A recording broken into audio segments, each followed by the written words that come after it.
these guys are all big influences on me and certainly house music.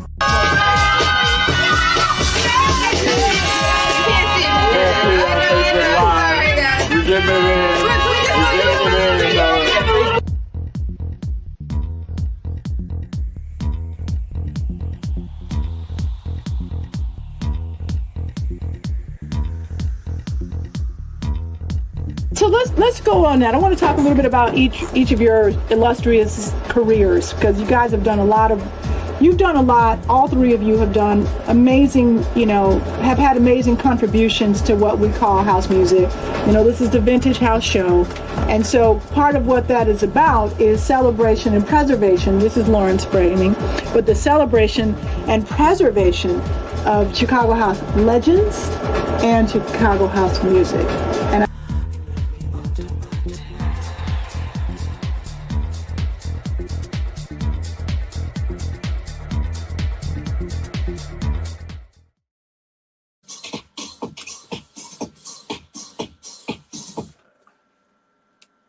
you are listening to 89.3 FM, WNUR at Evanston, Chicago.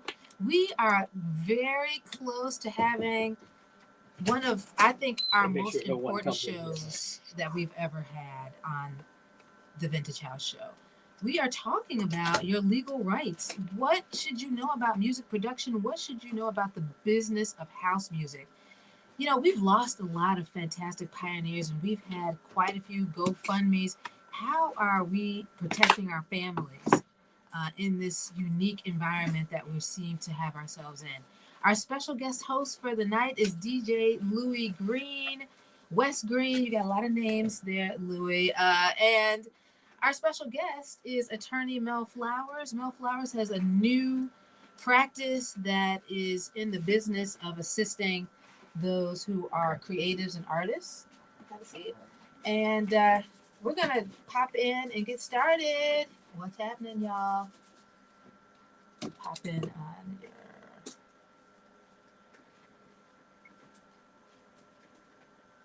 You're both on. Okay. All right. This is Louie Green, and we are on WNUR 89.3 FM in HD, Evanston, Chicago. And we started off with a track by my friend, Terrence McDonald. I think it's called Drum Frenzy.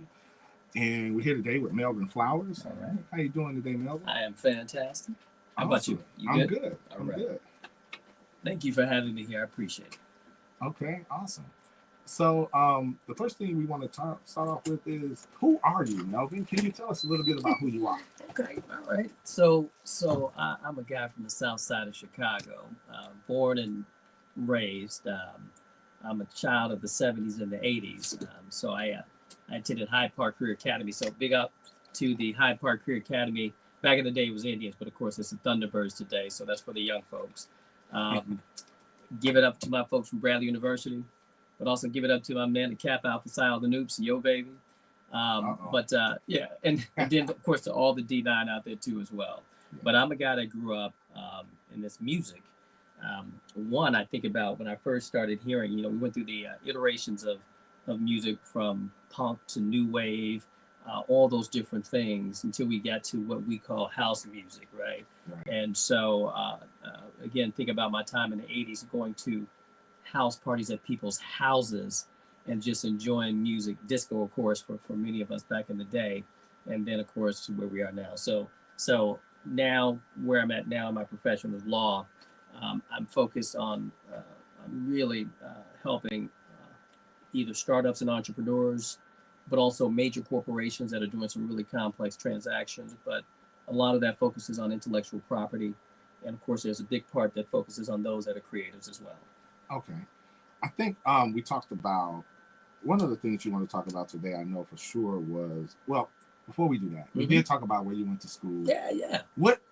Why did you choose law as a profession? Yeah, I'm a technology guy by nature, right? Okay. So it's interesting, right? So one, I'm a business guy who loves technology, who loves the law, right? Okay. And so when I was, in undergrad, of course, I focused on business and tech.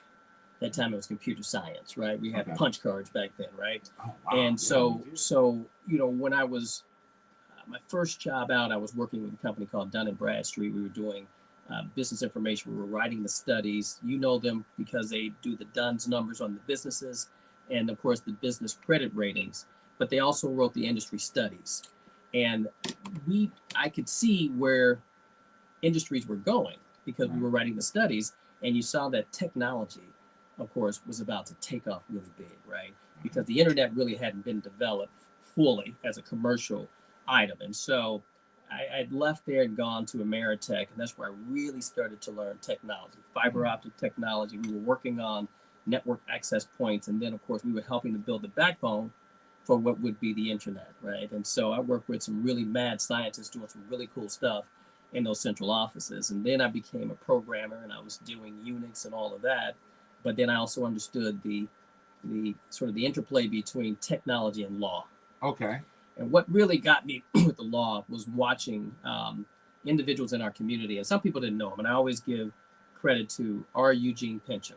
And R. Eugene Pincham was a well-known appellate court judge and well-known. In fact, when the E2 situation happened, you know, that club, he was one of the lawyers in that mix helping. But he did a lot of work in the community helping individuals who couldn't afford adequate legal care, right? And so he, you know, would be all over the place, just helping, you know, our grandmothers and others, right, get legal support.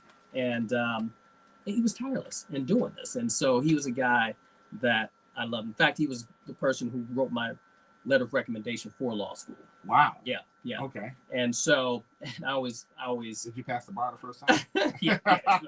So I laugh because my good friend, my shipman, we both wrote the bar. That's what we did, you know. Wow. And so when we did that, we actually had a night of party, and then we went to the next school, and then did the bar, and was like, all right, we're out, you know. So, but anyway, that whole thing took me to really just understanding like how the law, you could use that degree for good. In addition to making a good living, but it was really about how you could use it to help folks who otherwise couldn't get it. In our neighborhood, you know, it's always a challenge to find a good lawyer, you know, and if they're good, you know, it's hard to get them as well too, right, to work and help you out. So that's sort of what really led me, looking at what other folks were doing and looking at great folks, especially those who made impact in our community. They were lawyers, and again, they're all different types of professions, but for me, that was what led me to it, right? And of course, just the evolution of it. Okay. Well, you have a new practice, right? I sure do. Can you tell us a little bit about that? Yeah. So for a number of years, actually almost 2 decades, I was with a company called Accenture, and there I was handling an array of different legal areas for the corporation, largely international. So while I'm licensed here in the U.S., I'm also licensed outside the U.S. I'm what you call a solicitor.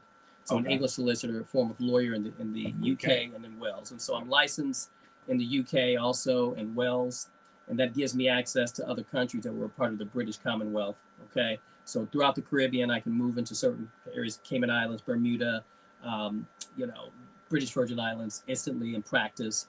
Of course, Jamaica and other places too, you may have like a work permit requirement for some of those, throughout parts of Asia and other places, right? So it gives me access to do those things because my practice is international in what I do, right? And so the ability to sort of move around in that corporation was a platform for me to do all types of things, whether it be a corporate secretary for smaller businesses or a general counsel, or at least what we would call a form of general counsel, where you're leading an entire practice and, you know, leading multiple lawyers around the globe in different areas and different disciplines, right? So the beauty of that gave me just incredible opportunities and exposure to say, wow, you know, I want to go out and do my own, right? Right. Thing I found was a challenge is that I recruited all over the globe, right, for talent. And I recruited throughout India and Asia, different parts of Asia, Latin America, here in the US, of course, and Canada, and Europe for lawyers, right?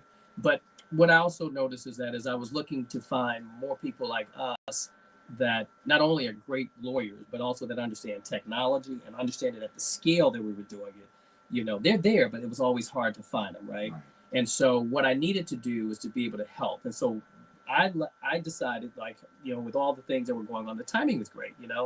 Kids are in college, they're about to do their thing, right? And I'm in a good situation right now. And so I said, listen, this gives me time to jump out. There's a lot of chaos that's going on right now.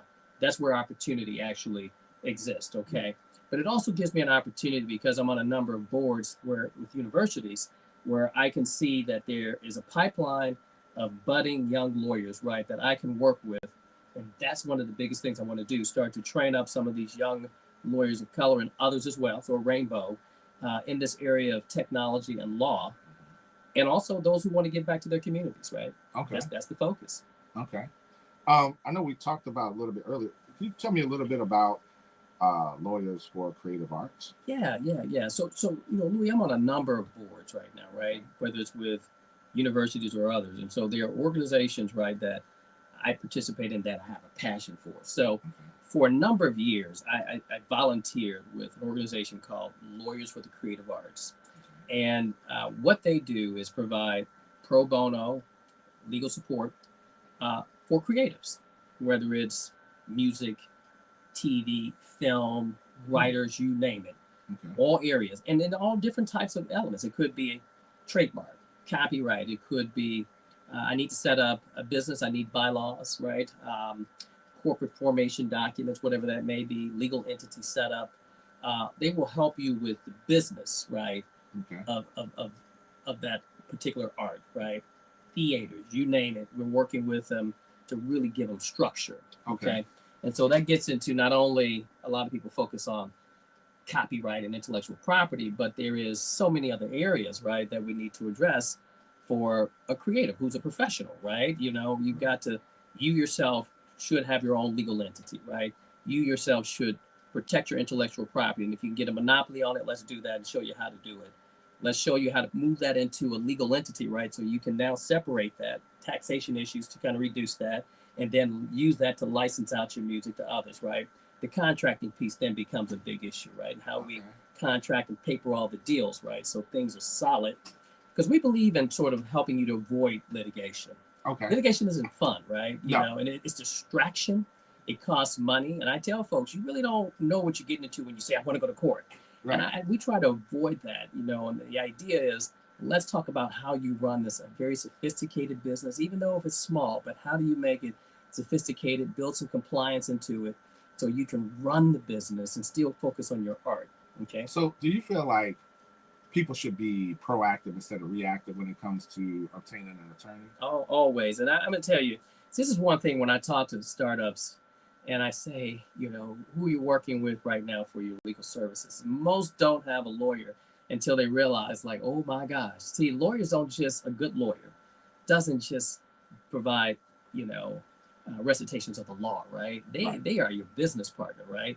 There's a reason why you can find a general counsel who can tend to flip over and become a president or CEO of a corporation, because they know it so well.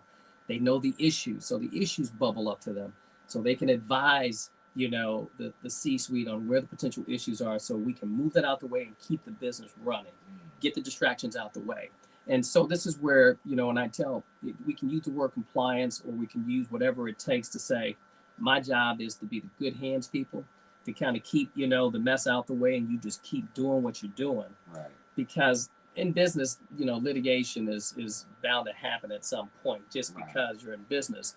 But you want to think about, how do we create a process, a structure, a culture that is about building that business, expanding that business, creating a culture of team, right, where the folks are happy, right, with what they do. How do we expand that to grow it? Okay. And so, a lot of people get into business for different reasons. Some is to make money, some is build legacy, whatever it may be. Some is just to take care of other people. But whatever it may be, that business could be a legacy. We want to tell you about how you can protect that business, how you can protect your assets from, litigation or other types of issues, right? How you can, again, create that business, right, so that it's very valuable, so you can exit that business at some point, meaning you get absolutely. And so all of this is important when you think about it. And I always tell folks, I want you to think bigger about what your business could be. Intellectual property, when you think about it, is one of the biggest exports in this country, right? And guess who dominates most of that? People of color, no doubt, right? Right. They're creatives, right? And I always say it's just not just what you do, it's how you're made. Meaning this is a divine thing, right? You know Okay. that we do, right? That's what That's I mean, true. right? It Right. is divine for many people. You know, your art, that's how you proselytize, or for some, that's how you express God in your life. You know, Facts. it's a fact, which is why art moves people to emotions, to tears, to whatever. You can always think about some type of music and you remember where you were. Yep. Right. You know, and so that's why this is so important, right? Very important. Very important. And that's how we show people how to really exploit the business part of it. So right now we pretty much have a crisis in the house community. Yeah. And we've got a lot of DJs, producers, Yeah. and such that, in my opinion, some of them anyway, make a good amount of money. Yep. But the problem is, at the end of the day, we've got a GoFundMe set up for these fellows when they pass away because they don't have any money at the end of the day. Yeah. And I'm a solution type of guy. My question is, how do we do that? How do we fix that problem? I know it's a big problem. Yeah. What do you think the top 3 things are we can do to top fix 3? that? Okay, so let me start with this first off, because I feel you on this one. Let me start by saying this. So while I'm a lawyer today, I'm a guy that came from that culture. I'm still in that culture, right? What I mean by that is when I think about the party scene, whether it was, you know, the Music Box, which was the underground for us, if it was Sawyer's, we say Sawyer's, somebody say Sours, right? You know, but it's Sawyer's for us. Sawyer's so for me, Sawyer's, right? You know, the playground, the candy store, you know, when we talk about Medusa's. Or, you know, you go on and on. Shaking the cages, you know, back the and forth. 48-hour marathons at the box, man. That was us, man. And then Second Coming. Yeah. We were rocking, man. And, you know, and I shout out to my guy who was security, Donzel. I don't know where he is, but that big guy, man, he reminded me of Ronnie Coleman, man. He just manned that door. But and he let us in even though we were young too. But yeah, no doubt. So I wanted to say that because, you know, there were DJs like Andre Hatchett, and that's my guy, right? You know, back in the day, he and Tony, I grew up with Andre, Ferris Thomas, give it up to Lil Jon, give it up to Terry Honda, because all those 3 guys, they also went to Hyde Park as well too, right? You know, and so there were a lot of DJs and musicians that came out. So back in that day, whether we were at Mendel or other places, the culture was so strong, from the fashion to the dance group like the Prep Boys, the Archies, all of that, right? This is Chicago, right? And so today I'm always rocking with my music and looking for the best DJs. I say that because I just talk about my passion for the music and the culture and what it is. Okay, now getting to the question itself, I say that because I want to talk about why this is important, why we talk about this, because it is truly an art form that has come out of Chicago. That's why we stay connected to that. Born and raised in Chicago. So what we should be showing, though, is not only is the art form, but how successful our artists are too. We created this, so we should be the ones not only exploiting this, but reaping the benefits of this. And many of us are not. Others have taken this art form and blown it up, and they don't look like us. Why? Why are they doing better at it than we are? Right, because well, one, they've got access and resources, and they also have a fan base that's much larger. Okay. Why do they have a fan base much larger when we're the ones that created the genre? Right. And so sometimes we're moving slow. This is like a business, right? You can create something, you know, and if you're slow to move to really capitalize on that, somebody else sees it, they jump on it and they roll because they've got an infrastructure or they've got a built-in base and they roll. Okay. And so one thing, and you hear this often amongst the DJs about there being a division, you know, in the community, you know, between some of the artists. And, you know, that may be very true, but put that aside, because if you've got an artist who has the creativity, that's one thing, but that's still not enough if they don't know how to exploit the art, if they don't know how to make the deals and the connections and get in front of the right people. And I think that's where we probably have dropped the ball a bit, you know, when you think about some of the artists who really, I mean, killing it, but still on a global basis or even nationwide, people may not know them. Okay. And so this is where it comes into play, where we've got to show people how to operate a business, how to really, you know, build a team. So is that the number one thing that you think we are doing wrong? Is we love to do the music, but we don't handle the business side of it. We don't have the infrastructure. We don't have the attorneys. We don't have the S corps or LLC set up, and so we can't monetize our art. I think that's one of it. I think that's probably one of the biggest pieces, right? If we analyze the situation, you got artists. Artists are great at being artists, right? They're probably not great at business, right? So you do need to build a team, right? Some folks are really good at building good teams, right? Whether it's marketing, folks that distribute, folks that are going to help them with the contracts and the legal issues. The admin piece is big, right? Yeah, you do need a team in order to really effectively make this go. Now, I always say that, right? For anything, if you think about whether it's music or if it's film or if it's broadcast, it is helpful to have a team. Now, I get it that there are additional costs that come with that, right? So, but that just means you need to be super special, right, to kind of overcome some of those things, right? But I do believe that that's a big part. The talent is there, right? I mean, we know that, right? Tell me about the Eye of the Tiger. Oh, yeah. So, we talked about that earlier, right? Because when we think about this business, right, we have to think about, your art itself. And I mentioned that as an example because I met the guy, Steve Petterick, and that was who it is. Steve Petterick, he and another person actually wrote that song. He is the lead on that song. And Steve, meeting him, and actually we were doing a workshop. For those who don't know, Eye of the Tiger was in the Rocky movie. Very famous song.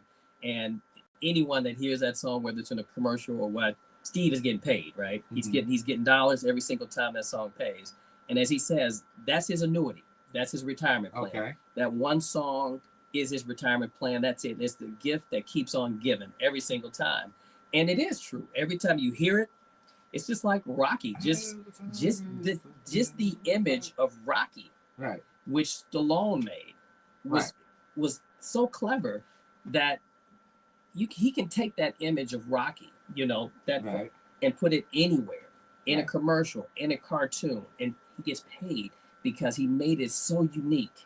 Right. And that's the thing about artists. You make music, you have to make it so unique. And if it is, exploit the heck out of it, control it by getting the appropriate protections on it, file it, get your copyrights, right? Get trademarks for your business, get service marks for your service, and then use that engine and start to go out and push and market the heck out of it. But the key, and what we know when we think about artists throughout history, whether it was with Cadillac Records or any other Chess Records or anything, was a lack of great contracting and support from, I believe, from a legal perspective, right? And then, of course, there are other business elements that were missing. We just didn't know.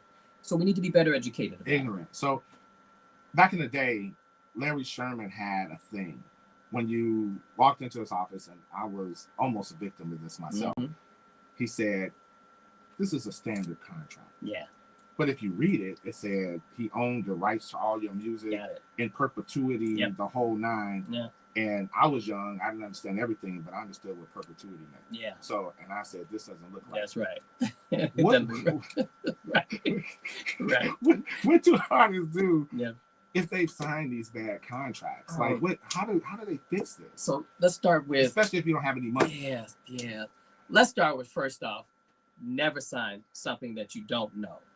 Assume that it's language you don't understand, right? And so if you don't even know the language, why would you sign it? So the first thing we've got to say is hold on, because there is a zealousness, right? To just get the contract and get I got the deal, and I got the check, right? And I don't care what it takes. And then later, as you get older, you realize, oh my gosh, I signed away my life, or I signed away, some incredible asset and property that I had.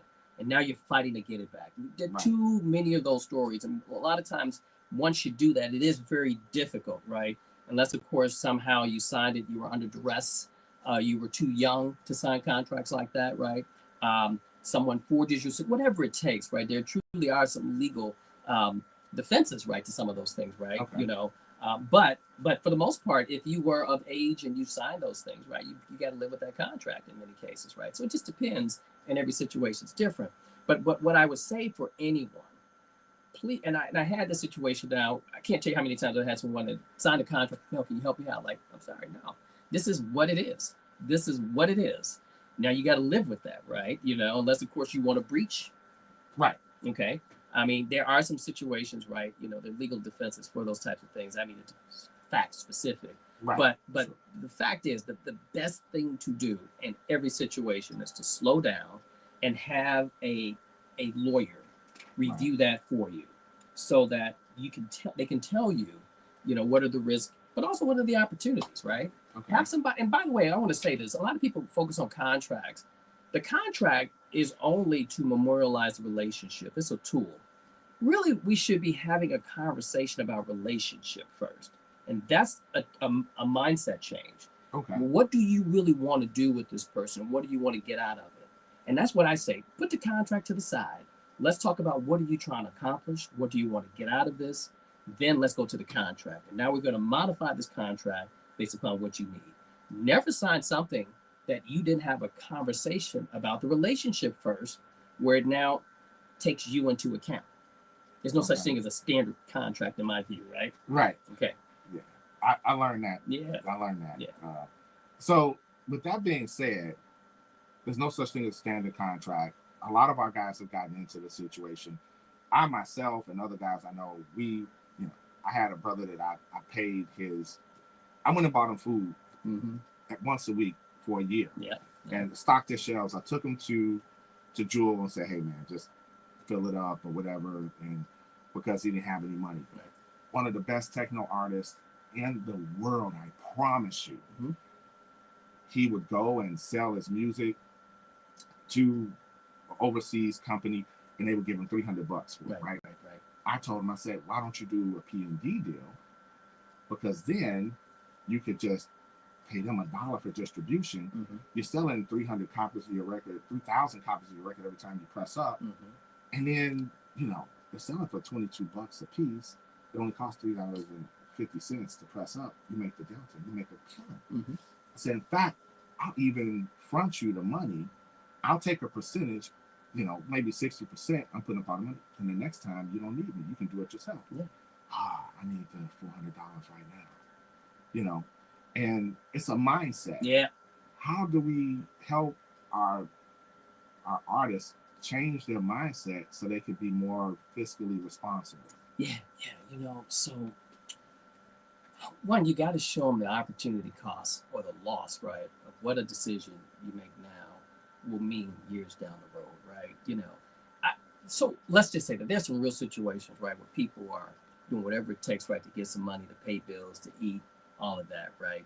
And just or behaviors, right, and how people are socialized as it relates to money, right, is a big thing, right?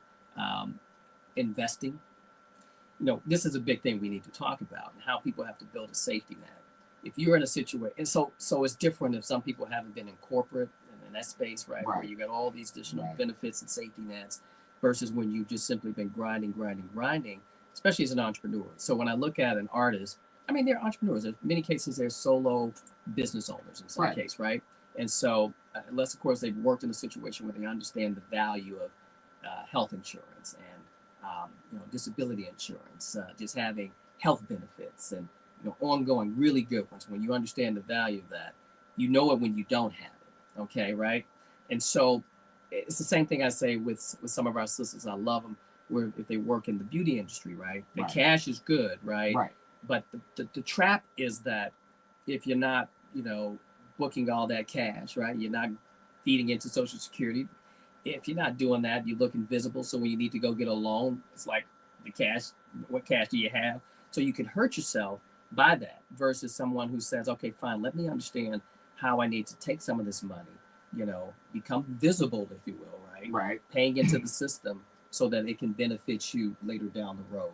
What about the fact of simply one of the things that hurts us more than anything is not playing in the investment game. And I mean this, so let me divert for a moment here. Okay. People are too scared of just the stock market. They are. They don't understand. It's one of the greatest ways to create wealth, period.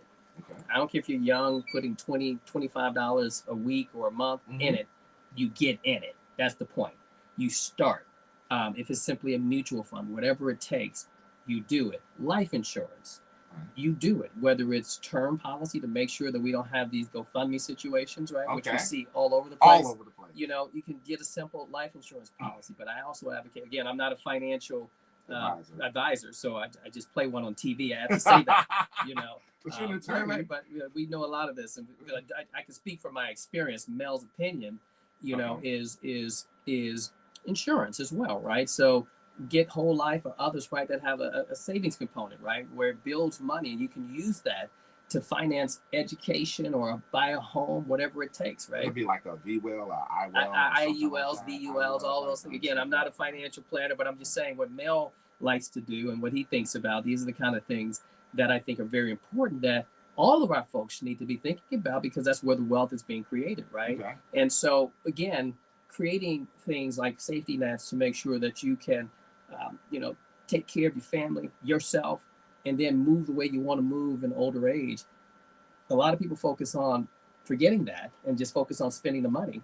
Yes. You know, and this is a big challenge. And so, by the way, this isn't just simply limited to those in the art space. It's just typically that they focus on the art.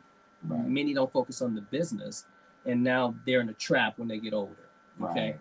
And so we want to avoid that. And that's why I think it's important when we talk about the team that you build, that legal team, you've got advisors and others that are advising the artists. And it shouldn't even be a collective, right? Where we're talking about, hey man, what did you do right now as it relates to your kids? What did you put in place for the kids as it relates to college? Did you do a 529 to make sure you put some money aside for them that'll just grow tax deferred so that you don't have to worry about that? What about life insurance? Did you put a policy on them as well as yourself? Start with a term policy or do a whole life policy? I mean, these are things, the kind of conversations that we have to make sure that we know our folks are good, right? And so we need to be having that conversation all the time when we get together, even with our friends. Like, hey, did you take care of this? What are you doing right now? Right. And that also includes health. Yes.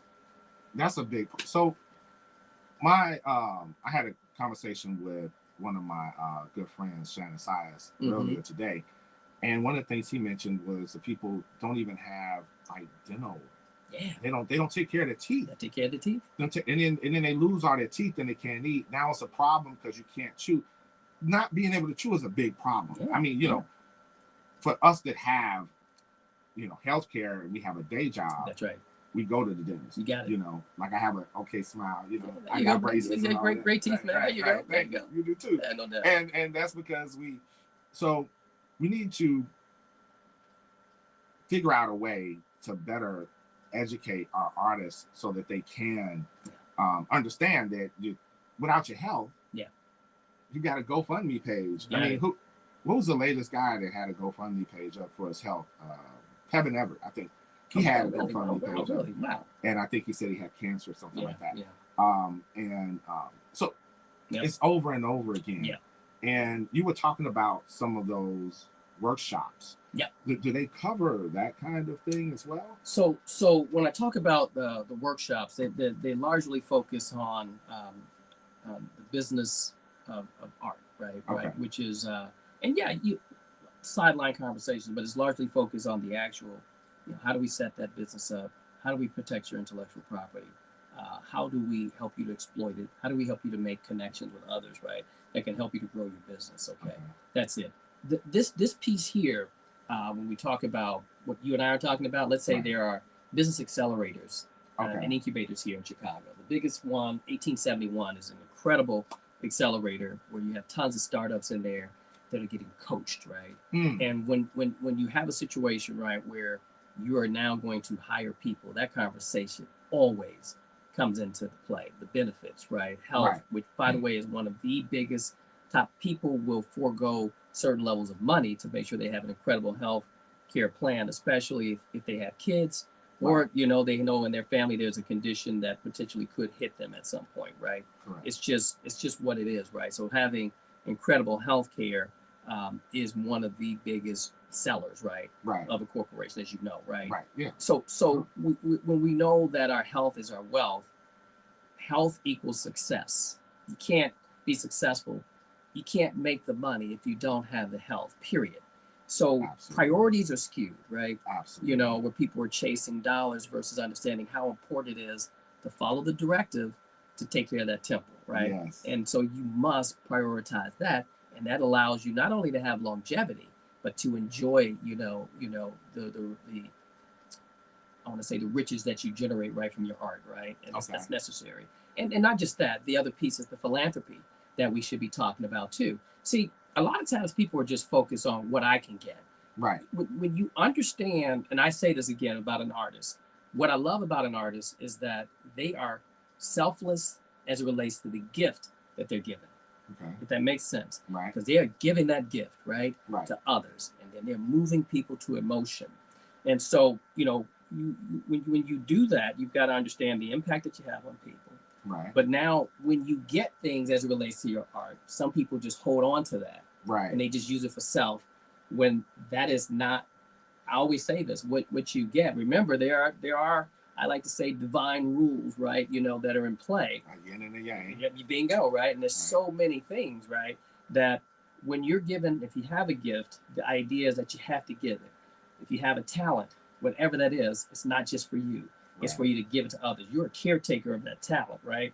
To give it to others, right? And you give it in a unique way that no one else could do it. That's what makes you unique for an artist. The next thing, especially even with your finances, right? Mhm. We understand that, right, we have to take care of home, but there are others, right, we have to use that to take care of others too. And it comes back. It's a Right. cycle. That's why an artist, the philanthropy of it, is very important in that Right. whole cycle. So I'm a firm believer in people having a day job as an artist. Yeah. The most successful artists I've seen either A, are just super successful on their own and they handle all their business stuff amazingly. B, they don't. Right. They're great as an artist, but they handle all their stuff like horribly, and so they always borrow money and carrying on. But on the shows they look like they're just king of the world. Mhm. Or the next thing is they have a day job, and Yeah. so they spend on the weekends, but they've got a 401k, they've got health benefits and all of that. Yeah. What's your perspective On that? I mean, I think it's great. I mean, I think, what works for one person may not work for another, right? But I do think, though, that, listen, if you've got real life bills, right, real life situations, and by the way, we've seen this happen with tons of artists, right, where they've had a day job and they continue to grind until they got that big contract and everything popped and then they did what they had to do, right? That's great. And then we have those who the job is very important. Their craft is very important. They're able to rock both of them just as well. Maybe they don't get a lot of sleep, but they're doing it, and they're doing it at a high level. I think all of it's great. I don't disabuse anyone to choose what works best, but I do say this, that you've got some incredible talent. They're so incredible that the job is going to hold them back, right? And if that's the situation, if they've got the right team around them, somebody should be pushing them, man, to maximize that talent. So what do they do when they're 80? Like, what do they do when they're 75? Are they still going to DJ? Are they still going to, be producing a bunch of records? Are they still going to fly to Europe to do a gig for an hour? Yeah. Well, I mean, Herb Kent rocked till he was like 77, right? So he was rocking, but that's a different type of DJ, right? I have a lot of love for Herb. But I'll say, Smooth. yeah, that's it. He was smooth, man. He did a lot. But I'll say, though, that, some of this can depend. I mean, we won't see too many cats 80 years old in the club on the tables, right? But maybe there is some cat out there doing it. I think ultimately, to your point, though, now, right? You got to have a plan. Okay. And so I think for everything that you do, because at a certain point, the body's breaking down, the energy's not there. You need to rest, right?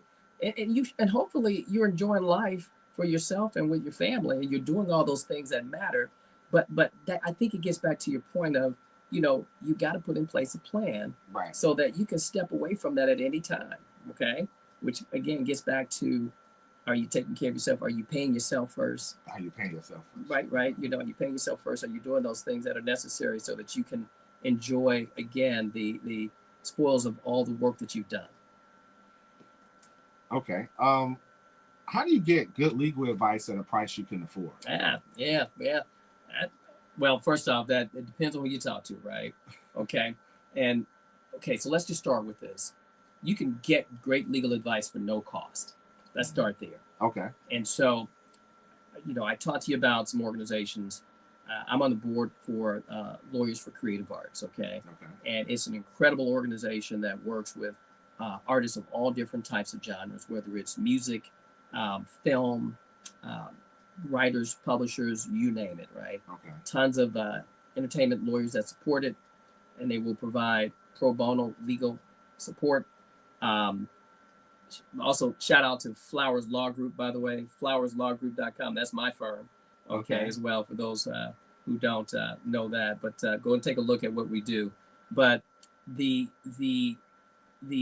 type of or the quality of support there, I think, is incredible, right? Okay. Now, again, you have to vie for an opportunity, right, to get on the list, and then someone will look at your opportunity. It could be a situation where you need intellectual property counseling, right, regarding some music, trademark. It could be, I want to set up a business entity. I need bylaw support. All of that. What we want people to understand is you really need to be creating a truly functional business. Right. That's what it is. That's where you create a functional business, right, that will live beyond you, right? And so, go ahead. So if someone reached out to Flowers Law Group and said, "Hey, I need help. I don't know what I'm doing. Yeah. I'm a great DJ. Yeah. I'm a great producer. Like, what do you do? How do you help them with that? And like, what does your retainer look like? I want people to have a good idea of what's going to happen. So let me say process this here right now. So say if you were to reach out to Flowers Law Group, again, we're working on tons of things, but the idea is that we'll talk to you about what your matter is, okay? And so the first thing is, what is it, okay? And sometimes people have matters that once you consult with and realize, oh, you really don't need a lawyer, okay? I'm going to tell you about a resource you can go do it yourself, right? To save yourself some money. And I believe in that because legal services can be expensive. Yes. But also, a lot of times you don't need a lawyer for a lot of things right now. And I'd be straight up with you. There's technology and there are online platforms that you could leverage. Depends on the matter. I would always direct someone there. Now, if you really need a lawyer, then you can talk to me, but you got to be ready to have that type of advice. So that way you can now handle your situation, low cost, no cost. You got it. Really, you want to talk to a lawyer about some very complex things because lawyers will bill you. They'll take your money. Right. But I believe in trying to help people help themselves first, keep their costs low until they really have something that's very sophisticated. Okay. All right. So there's a consultation. 2, now they have a matter. It depends on what the matter is, right? Is it litigation or is it transactional? Okay. And that can determine it. Does it require court? Court can increase costs as well too, right? The complexity of the matter, the longevity of it, because there's an opportunity cost to take it, and I got to keep other cases out the way or other matters, right? So all that can depend, right? And so I don't want to get into the whole my hourly rate and all of that, right? But we try to help people and structure things that work for them, but they have to be willing to understand that true legal advice does cost, right? But the average artist basically just says, "Hey, I don't really know what an attorney is. I know what an attorney is maybe, but I don't know if I need one. But I know I've got this contract. Yeah. And I know that Defected wants me to sign it within a week. You got it. And, I need help with this. Yeah. We were talking about earlier where you said it's better to have a relationship with an attorney so that they can help you set up the whole infrastructure and you can have a plan and maybe even suggest a different team. A team of people to assist you with your business entity. This is great. This is great because this is where good attorneys are what we call trusted advisors. Okay, right. Which means they cover everything. They know everything about contracts, labor and employment, bribery, money laundering. Business entity setup, intellectual, all of it. Right. Because they have to counsel on all those areas. So they also see where the problems come in. So it is absolutely critical, I say, that people find a lawyer, develop a relationship, even when they don't need something. Right. And so, hey, I want to talk to you. This is what I'm thinking about. All right, let me tell you what I think you should do. How you should set up your business. Oh, you want to do an LLC? That's cool. Why don't you also do an S Corp, right? Do that filing as well. I think you should also think about what state you want to set this business up in right now to get favorable laws. You should talk to a tax accountant as well, right? So you can get some favorable pass-through benefits from a taxation standpoint, right? Oh, you want to do global? Okay, let's talk about some treaties that can work with your IP as well, and why it's important for you to look at this country here. You need to think about those things, right? And so what markets really will consume your type of service? Oh, I can tell you that too, right? And so I think this is why it's great to have somebody who has vision globally and that can help you with that. People don't think about that. So They don't, and also the other piece is litigation management. So people get into problems. A good lawyer, see, let me say this. Most people don't know how to deal with lawyers when they have a problem. Let's say now you're being sued, or let's say you've hired a lawyer. You don't really know this person, and you don't know if they have your best interests at heart. Right. Right. Right. And so a lot of times, like, I don't even trust the lawyer that I hired.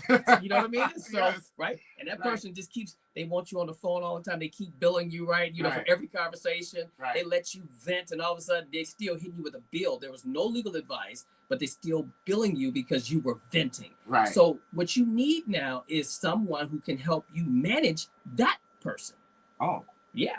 And so Okay. this is why it's important. And I say this sometimes. This is where we talk about litigation management. Let's say you have a situation. Some people have gone through a divorce and they have a lawyer. Sometimes they wish, damn, I wish I would have known somebody who I could have trusted, even though that was my lawyer, who could have managed that person. Right. Right. You Right. know, and they don't know how to talk to them. And they don't know that they have rights to say, I don't want you to bill me that much. Right. And by the way, oh, this bill, I don't think you should have billed me for that. Right. Right. And oh, by the way, I don't want to pay you to train you for something when you should have already known it. Yes. That makes sense what I'm Yes. saying, right? Yes. So the point is, it is absolute. I believe. Okay. Now again, most lawyers are super busy, so they don't have time just to talk about nothing all the Right. time. But if somebody is really serious, right, about what they're trying to accomplish and creating a business and expanding, and they're like, I really need someone who probably is either on retainer or who would act as a fractional general counsel, meaning a part-time GC, meaning Okay. that is my legal, that's my lawyer, right? Okay. And so some people just need to understand how to move and operate as a business separate from being an artist. Wow. That good lawyer can help you with that, right? I'm glad you said that because that's something I didn't know. Yeah. You know, and I have an attorney retained right now. Mhm. You know, Yeah. I've told you some of my problems. Yeah. So I think that's amazing, and I'm hoping everyone out here is listening to that because I've had a very similar situation where an attorney would say, "Hey, let's have a meeting. Let's talk about your issue." Then a few weeks later, send an email and say, "What's going on?" Blah blah blah. You know what? Let's have another meeting. Yep. Well, we already had a meeting That's about this. You know, are you going to bill me for this meeting? Right. That's my question. That's That's right. what I had. That's That was right. the question. That's right. I didn't know if I had a right to ask it or not, but Yeah. as a business person, that's what I do. You do it. But so it's very funny you said that, and so I love that. What advice? And I'll say there are some good attorneys. Let me say if they're to my good attorneys out there, shout out to you. But we do know that there's some folks who are focused on the dollar more so than your interest in you, right? So that's it. What's the best advice you would give a new artist? And the second part to that question is, what's the best advice you would give to a seasoned artist? Okay, The problems are totally different. So a new artist. Okay, so this is I'm gonna kind of go out. So this would be applicable to anyone that's in business. It is, don't just focus on making money. First off, right? Focus on making a difference. Okay. Okay. And the next part of it is how can you use your craft to benefit others? Now, if you take that focus of not only am I going to give my time, my talent, my treasure, how do I now use this to benefit others? See, the money is going to come if you do it the right way, but at that point too, you're going to build a network of people that are looking to push you forward and make you successful. So partnerships, and this will be for both, I think are absolutely important. You can't go it alone and be super successful. What really allows you to be super, and corporations show this all over the globe, partnership is how you go forward, right? Not alone, partnership. So when you think about what you're going to do, who can I partner with? And also who else can I pour into? So for an established artist, what they should be doing is finding these young artists out here who are up and coming, or even some of the older ones, and whatever they've learned and benefited from, they should be sharing that in the network. They should be finding the young artists and listen, here's the great thing that happened to me, but also let me tell you about the worst thing that happened so you can avoid that right now. And I'm going to tell you about a person here who's going to help you out. You've got to share information because that's one of the vacuums of the gaps right now, I think, in the space, right? We have got to help. We've got to take a focus. We need everybody to win in this game. Right. And if we do that, I would say that's for both your new artists and your existing artists, right? Okay. And the other piece is because you're artists, have a business mindset. You've got to have a business mindset. You're not the art can feed you only so much, but the business can create longevity and sustainability. And having that mindset, creating partnerships, philanthropy is a big part of it. Philanthropy, by the way, doesn't always have to be money.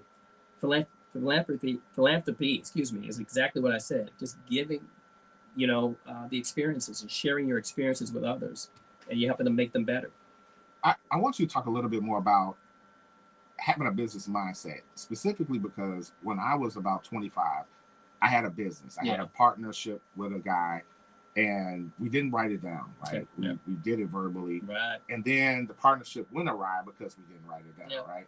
And as a result, the whole thing went to crap. Yeah. So, however, when I looked at it retrospectively as an older person, more seasoned in business, I realized there were things I could have done to turn lemons into lemonade. Yeah. I didn't know it at the time. I didn't have a mentor. Me right now, I would have totally flipped it and made a few $1 million out of the deal. So I want you to expound a little bit more on that business mindset, because I didn't have it as a young man. Yeah. So multiple things. One is I'll talk about a few things, right? I think are important. Everyone should have an idea as to who can I sponsor, not just mentor, but who can I sponsor? There's some incredible talents, and I want to make sure I put my name on them to help them be successful in this game. Okay. Having a business mindset is how you create a vehicle, right? That one shows that you're legitimate, right? People want to engage a legal entity for 3 minutes. Okay. For various reasons, right? Because there are various benefits that you can get from it. Okay. All the things that you do, your travel and all of that, right? Running that through your business for appropriately in alignment with the IRS code, right? Okay. Doing those things, right? Which absolutely benefits you. That code is developed for businesses, right? Not necessarily just you and me. Right. And some people would say people that have a W-2, it doesn't really help us as much, right? It taxes us more than it does a business. But think about the benefits that when you set up that business, the taxation is lower, right? You got an entity that actually protects you personally, right? From liability, right? Right. You can hire people, and of course, as you're hiring people, you're generating money. That means you're increasing or adding to the tax rolls. There's a lot of benefits that you get from it that you can control when you do it. And so it helps people to operate smarter, okay? So that now as they're moving forward, they can generate wealth in the right way. And I believe in wealth building, quite frankly. Obviously. So we only have a few minutes left. I want to ask you, what are you passionate about right now? I know that you're passionate about your business, your new law firm. Do you want to talk a little bit about that? Do you want to talk a little bit about... Yeah. So one, definitely the law firm, and then others, right? The law firm, the Flowers Law Group, after 20 years with Accenture, I branched out to do my own thing, which has a focus on tech, so emerging technology. So right now we're focused on data privacy, and that includes AI governance or artificial intelligence governance, robotics, anything that deals with drone technology. AI with music too? Oh, absolutely. Okay. And which is a big thing that we didn't get a chance to talk about. Maybe there's another thing, because that is coming, and you can see it already out there, and it's going to put pressure on artists in all different respects. You can see what Anthropic and others are doing. OpenAI, they are looking to shift and turn the copyright law on its head by taking your intellectual property first and then saying you can opt out, which is absolutely crazy. But these are the kind of challenges artists are about to face. And so the super talented ones are going to still be here, but if you're just mediocre, you're going to have a challenge. Okay, but we can talk about that separate. Yeah. Okay, but so the practice itself has that. We also focus on corporate and business. And then, of course, there's an international component. Estates and trusts is a part of that too. But the key is fractional general counsel support, which means for companies that don't have a chief legal officer or lawyer, period, we can act as that lawyer for that business on a part-time basis, right? Oh, wow. Yeah, so it's a space that's necessary for, companies that are smaller but significant, right? They could be $1 billion or lower, right? But they need that support, right? So flowerslawgroup.com? Flowerslawgroup.com. Check out the site. If you want to talk, there's a button for you to do a consultation or send an email, and we're happy to talk to you. But the passion piece, I get to that, is helping our young folks. And that's really the biggest thing, right? We want to get them ready, because we got to train up that next generation of young leaders, right? And I mean young leaders that are ready to fight, meaning, to help in our communities, to fight, to make their way in business, and also to own that space. That's exactly what we need. Awesome. Did you have any questions, Lauren, that you wanted to throw at him at the end? Thank you so much, Louie and Mel, for all this great advice and your great comments. It was fantastic. I don't have any further things, but again, our goal is to make sure that young people know that they can go to somebody, what they should be doing, and that our mature adults who are having issues right now, who are ill, etc., they need to protect their families. And so how are they doing that? And that's kind of all we wanted to really focus on. I think the main things I want people to take from this conversation is, number one, get an attorney, right away if you can. Number two, save your money, and at least start thinking about what you're going to do to retire. Melvin talked about an exit strategy with your company. That's something any business person considers as an exit strategy. When they start a company, what's my exit strategy? You should be thinking of the same thing as a DJ, as a producer. What's your exit strategy? I know a few producers that are thinking about selling their labels or doing different things, and they have publishing deals with like plays and movies. You got it. And that is their annuity. You got it. And it's a big difference between some of our producers and artists. They have it figured out, but a lot of us don't. You got it. And so that's the difference. And I want people to start thinking about it. And I want to help us to get to the point where we don't need a GoFundMe when someone passes away or when they get sick. And let me add to that final point if I can. Just that GoFundMe piece. The whole notion of estates and trusts is something that we don't do a great job at, right? Meaning, it's a scary conversation for many of our people, right? When they have to talk about a will, power of attorney. Yes.